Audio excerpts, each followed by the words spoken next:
Pueden tomar asiento, mis hermanos, bienvenidos el día de hoy. Hoy no hay un culto especial para niños, así que vamos a pedir a los niños paciencia. Están en el campamento de niños. Ayer igual estábamos nosotros acompañándoles desde la noche del viernes hasta el sábado a los niños y estaban ahí muy bien. Muchos de sus hijos están allá en el campamento y las actividades que han programado estaban muy bonitas para todos los niños. Les voy a invitar que vayamos buscando en nuestras Biblias el libro de Mateo capítulo 9. Mateo capítulo 9, versículos 35 al 38. Sean bienvenidos todos a la Iglesia del Nazareno Belén, así también en nuestras redes sociales. Ya estamos concluyendo también el mes de abril, ya estamos a una semanita del mes de mayo. La siguiente semana ya estamos despidiendo el mes de mayo, estamos ya, el próximo domingo es el último domingo del mes de mayo. Y hoy vamos a meditar también en la palabra de Dios. Muchos de nosotros estamos asistiendo acá a la congregación en la Iglesia del Nazareno Belén. Sin embargo, estoy seguro que tenemos también familiares, amigos, compañeros de colegio, de universidad. Yo recuerdo en la universidad, normalmente nuestros compañeros no son en su mayoría cristianos y depende también de la carrera. Si estás en la carrera de liderazgo pastoral en la UDABOL, probablemente la mayoría de tus compañeros sean cristianos. Pero si estás en una carrera humanista, una carrera social, es muy probable que tus compañeros no sean cristianos y en mi caso era algo similar.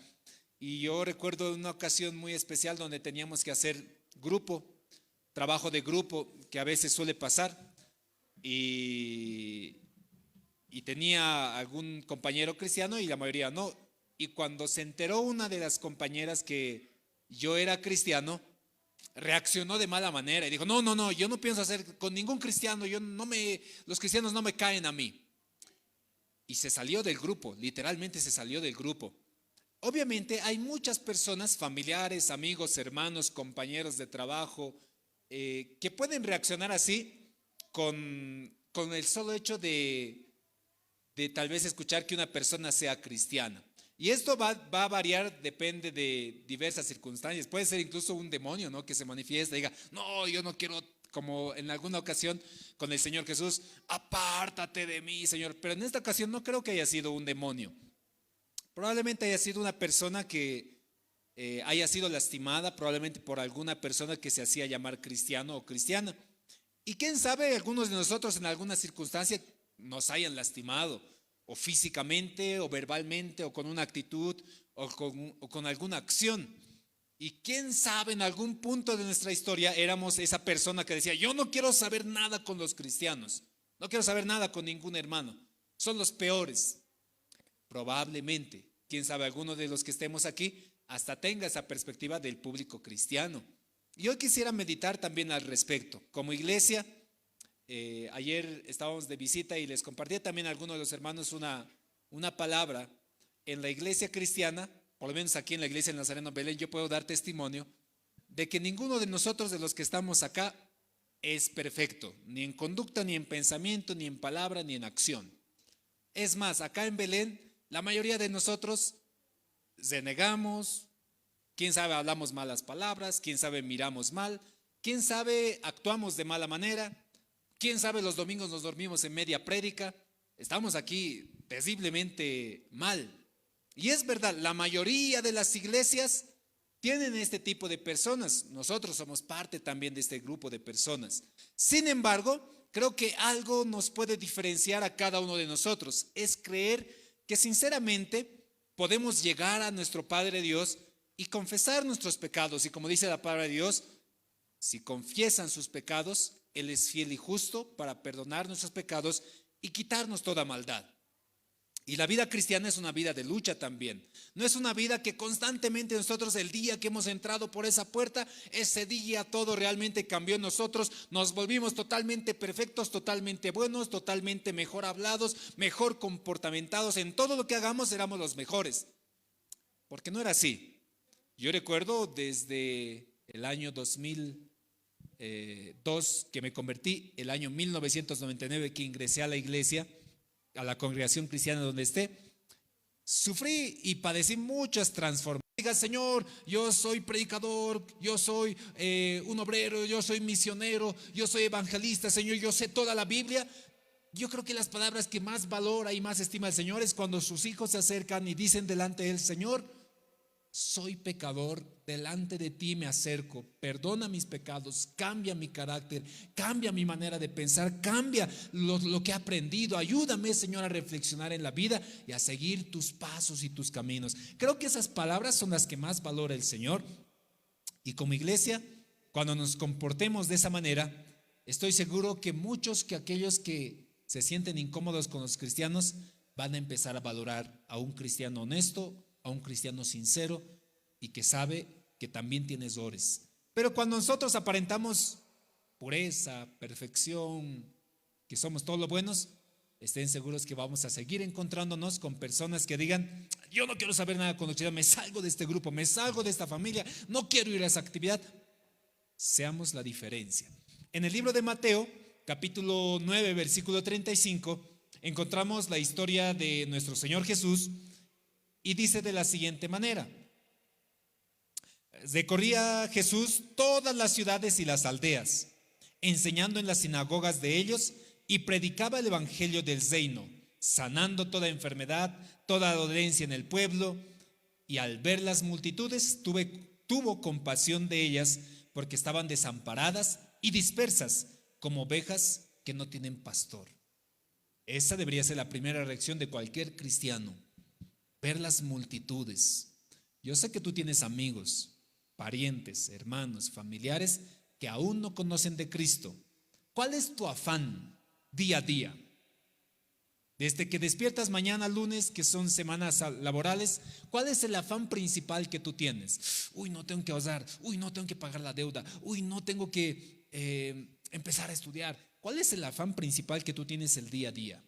Les comento cuál era el afán principal del Señor. Dice, Él iba recorriendo todas las ciudades, enseñando en las sinagogas de ellos, sanando toda enfermedad, ayudando a toda la gente. Y era tanto su afán que decía: uy, es mucha multitud, es mucha gente. Y tuvo compasión de ellas porque estaban dispersas como ovejas que no tienen pastor. ¿Cuál es el afán del día a día que tú tienes?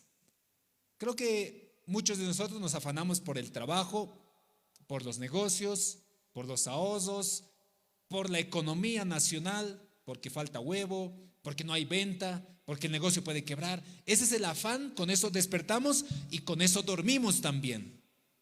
Pero en algún instante de tu afán semanal, estás afanado en esto que el Señor se afanaba, decía: ¿cómo les voy a predicar?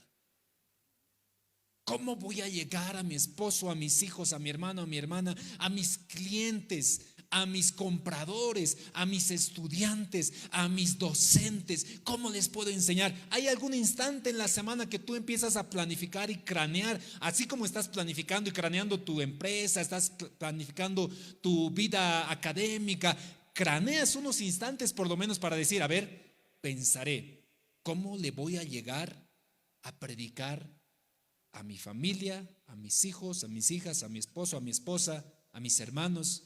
Porque yo los veo que están como ovejas sin pastor. Y no es que necesitan un pastor de carne, necesitan al pastor de pastores, al que pastorea a todos, a nuestro Señor Jesucristo.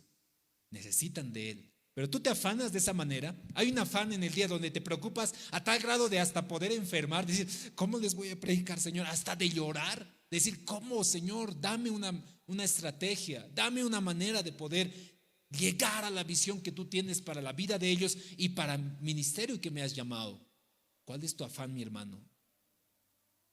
Porque si tu vida al día a día, como si fuera el último día, como decíamos la semana pasada, está tan afanado solamente en lo que vas a acumular, en lo que vas a planificar, en lo que vas a estudiar, en lo que vas a usar, y se ha desgastado de esa manera, creo que es más lindo desgastarse, decir: Señor, ¿cómo puedo predicar? ¿Cómo puedo enseñar? ¿Cómo puedo evangelizar? ¿Cómo puedo hacer discipulado? ¿Cómo puedo alcanzar a más personas? ¿Cómo puedo llegar a poder enseñar a otras multitudes que no los puedo alcanzar? Y Jesús estaba preocupado por eso. Decía, iba de sinagoga en sinagoga en sinagoga. Oye, cuesta enseñar, mi hermano. Aquellos que están tal vez como maestros, aquellos que están como maestros de escuela dominical, maestros en un colegio, en alguna universidad, ¿saben que cuesta enseñar. Cuesta la garganta, cuesta la preocupación de que ellos aprendan, cuesta cuando te preguntan y tú tienes que cranearse y a ver cómo le voy a responder para que él aprenda. Cuesta enseñar. Y Jesús dice, estaba enseñando de sinagoga en sinagoga en sinagoga. Alguna vez a mí me ha tocado enseñar en la mañana al seminario, en la tarde tenía que volver a ETED y en la noche tenía que preparar un curso para otra institución. Y al acabar el día estaba tan agotado, porque es un cansancio mental también. Y Jesús dice que estaba afanado, iba enseñando por aquí, enseñando por allá y enseñando por allá. Y además se aparecía un enfermo y sanaba al enfermo y otro enfermo también y los empezaba a sanar y los sanaba y sanaba y sanaba. Y veía que había una multitud de gente que tenía que aprender la palabra de Dios, el evangelio de Dios, tenía que ser sanado, tenía que recibir de parte de Dios. Y dijo, la multitud es mucha, hay mucha gente que necesita. Y Jesús, quién sabe, se vio solo y dijo, está difícil la cuestión porque veo a toda la gente despazamada y los veo como ovejas sin pastor. Y aquí viene una oración bien importante del Señor. Entonces les dijo a sus discípulos, a la verdad la mies es mucha, mas los obreros son pocos. Rogad pues al Señor de la mies que envíe obreros a su mies. Tenía todavía algunos seguidores que los estaba discipulando y el Señor. Alguna vez yo creo que seguramente hemos aprendido esta enseñanza, que cuando el Señor dice, oren, le dice a los discípulos, oren, pidan al Señor de la mies, porque finalmente, mis hermanos, la iglesia, la gente, la multitud, no es ni del pastor, no es ni de la iglesia del Nazareno, no es ni de ninguna congregación cristiana, no es de ninguno de ellos. La mies, cada uno de nosotros pertenece a un solo Padre, al Señor de la mies. Y Él está también afanado y preocupado como nosotros. Por eso dice, oren al Señor para que envíe más obreros a su mies. Yo creo que esta enseñanza alguna vez lo han recibido cuando decimos, Señor, envía más obreros a tu mies. La respuesta del Señor seguramente será, oye, tú eres la respuesta a tu propia oración. Nosotros, mis hermanos, aquí estamos obreros para la mies. A veces estamos tan afanados para decir, Señor, alguien que predica a mi esposo, alguien que predica a mi esposa, alguien que predica a mi profesor, alguien que predica a mis estudiantes. Señor, manda un predicador. Es como que el Señor estuviéramos delante de Él y el Señor, ¿en serio, hijo, me estás pidiendo esa oración? Porque la petición que el Señor le está haciendo aquí a sus discípulos es una ironía, por si acaso. No es una petición directa que diga, oiga chicos, oren para que mande obreros a su mies. Les está hablando de forma irónica, porque enseguida les voy a dar el contexto. No es que Jesús nos está diciendo a nosotros, la iglesia, ore por más obreros. No, es irónico que la iglesia ore para más obreros, porque cada discípulo del Señor es prácticamente un obrero para el Señor.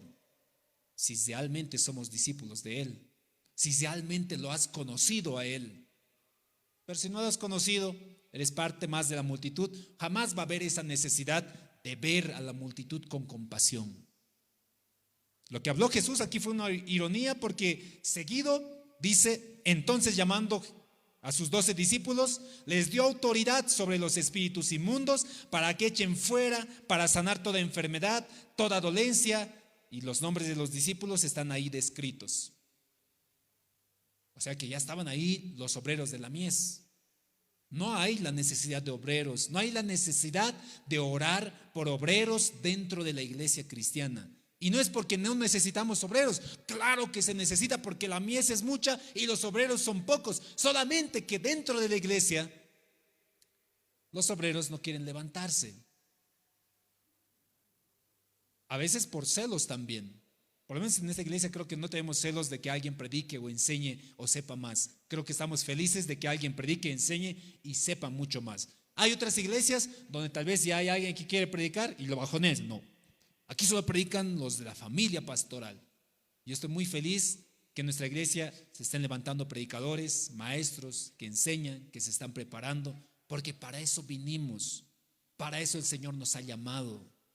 Para predicar las buenas noticias. Esa es la comisión que ha dado. Si realmente tú has aceptado a Cristo como tu Salvador, reconoces que el Señor es tu Salvador, que Él es el Mesías, que Él es el que iba a venir, que Él es el Cristo Jesús, Primero, recuerdo aquí la petición de Felipe y el etíope cuando estaban camino hacia la casa del etíope.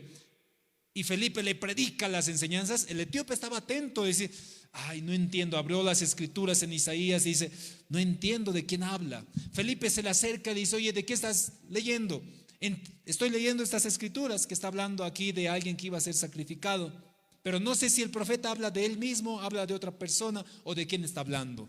Y Felipe le dice: eso es del Mesías, y le empieza a relatar el evangelio. Luego, ¿qué sucede? Luego sucede que dice: aquí hay aguas, ¿qué impida que yo sea bautizado? Y le pregunta lo que yo les pregunto el día de hoy, pero no vamos a hablar de bautizo, sino del llamado que tenemos. Le pregunta y dice: oye, ¿tú crees que realmente Cristo es el Salvador? ¿Tú crees realmente que Él iba a venir? ¿Tú crees realmente en Él? Y el etíope le dice: sí creo.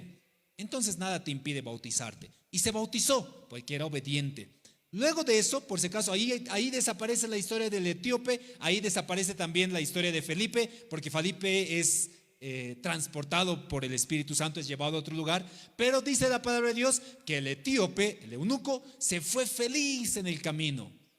La historia dice, aunque eso no está en las escrituras, que él es uno de los plantadores de las iglesias de Antioquía.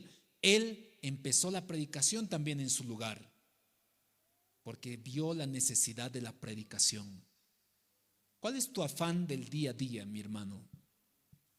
Yo quisiera que te preguntes al atardecer, cuando ya estés acabando tu día, si el día de hoy, antes de dormir, tu afán, tu preocupación principal del día no era cuánto dinero he ahorrado, cuánto dinero he sacado, cuánto he ganado, sino que tu preocupación del día era: ¿cómo voy a predicar a quienes necesitan la palabra de Dios? ¿Cómo les voy a enseñar? ¿Cómo voy a llegar a ellos si tal vez no soy bueno para hablar, si tal vez no tengo mucho conocimiento, si tal vez no tengo estrategias, si tal vez no tengo el tiempo, no tengo la capacidad? Señor, ¿cómo les voy a predicar? ¿Cuál es tu afán a día al día, mi hermano? A veces hay gente que viendo la necesidad se levanta, y el Señor los levanta también, los llama. Estoy seguro que, quién sabe, este mismo instante el Señor y el Espíritu Santo te está llamando a la predicación del evangelio. No lo resistas. Dice en el libro de Números, les voy a invitar a que busquen el libro de Números, hay una historia similar al del Nuevo Testamento, cuando Jesús también se había encontrado con sus discípulos. Números capítulo 11, versículo 26.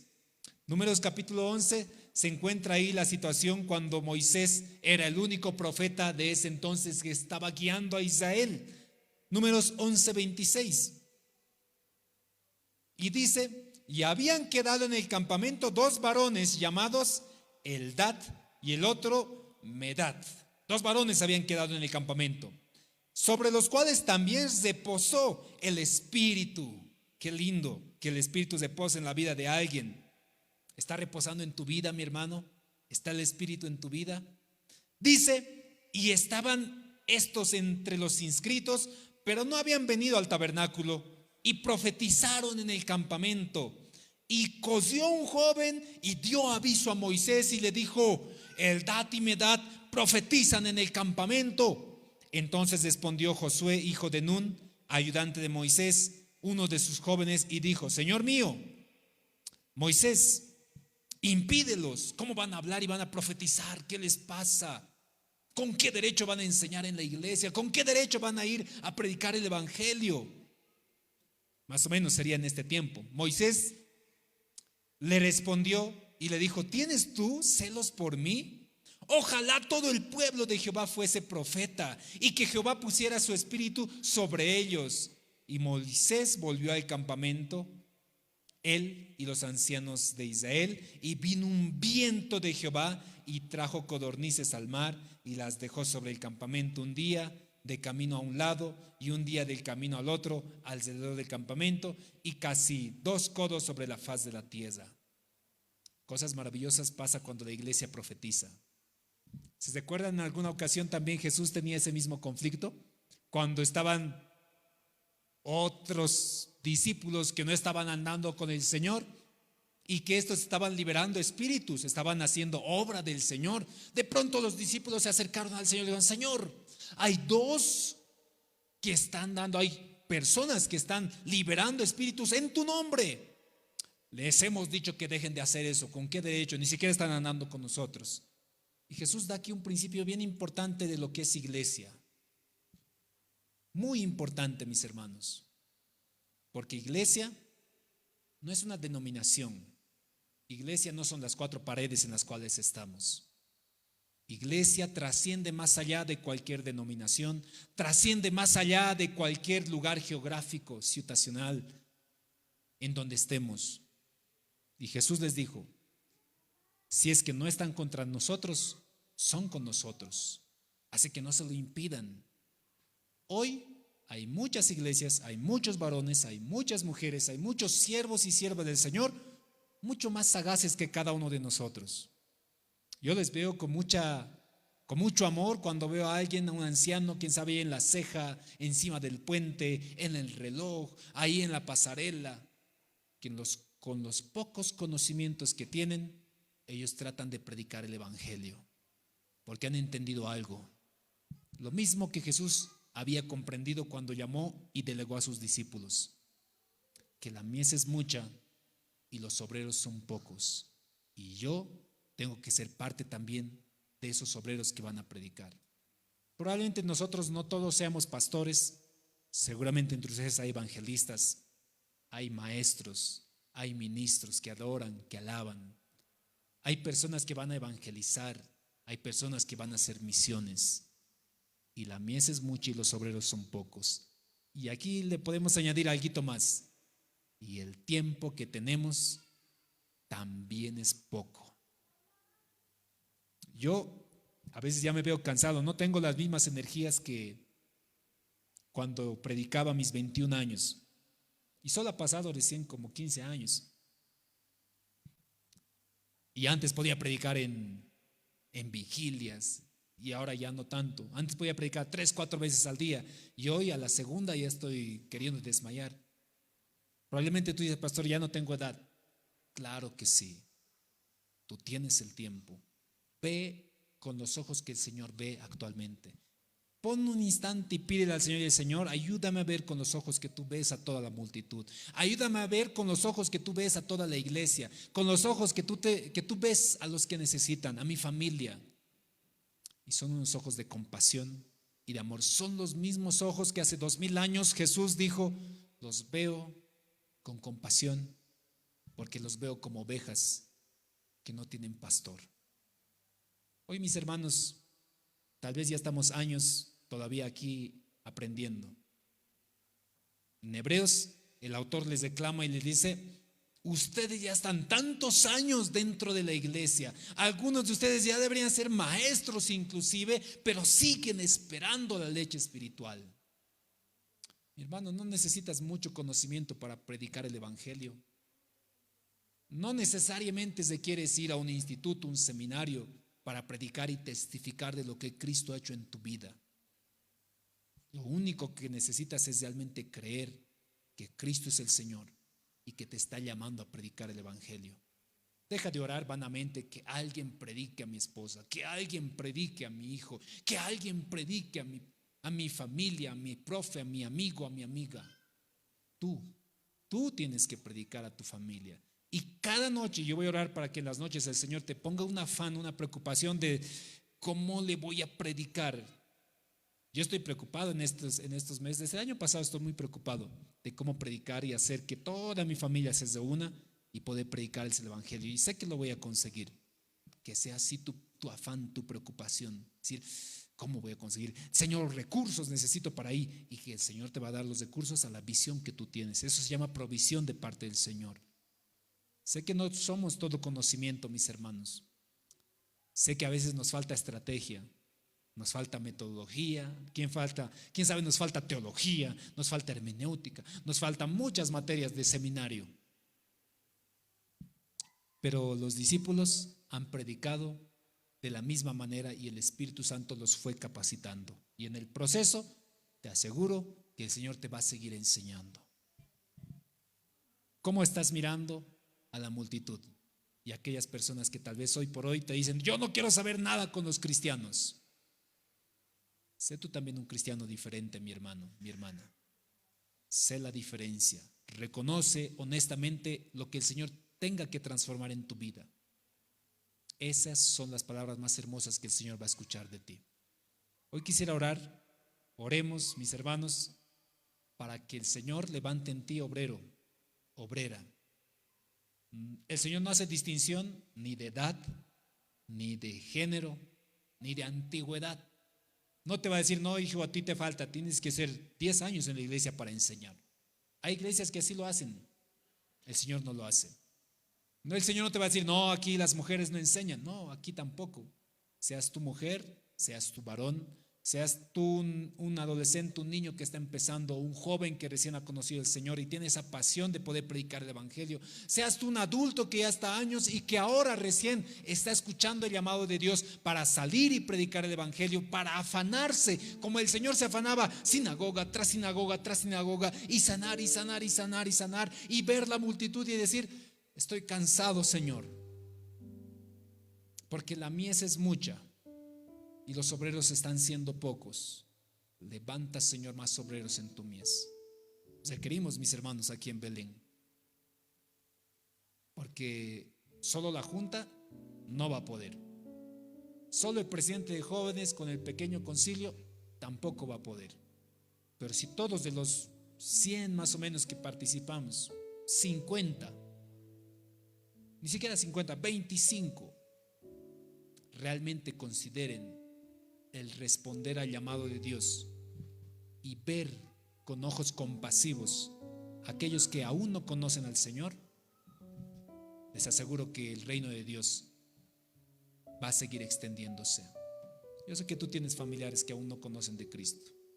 Que sea tu afán, que sea tu molestia cada día, tu preocupación. Mas primeramente busquen el reino de Dios y su justicia, y todo lo demás va a ser añadido. Busca el reino de Dios, busca la justicia para tu familia, que sean justos delante de Él, y te aseguro que todo lo demás va a ser añadido también. ¿Cuántos quieren orar por los que aún no conocen de tu familia? Que el Señor, cuando tú vengas, cuando tú inclines ahí tu cabeza, cuando hables con Él, te dé la estrategia, te dé la idea, te dé el conocimiento, te dé la forma para poder predicar el evangelio. Vamos a orar. Amén.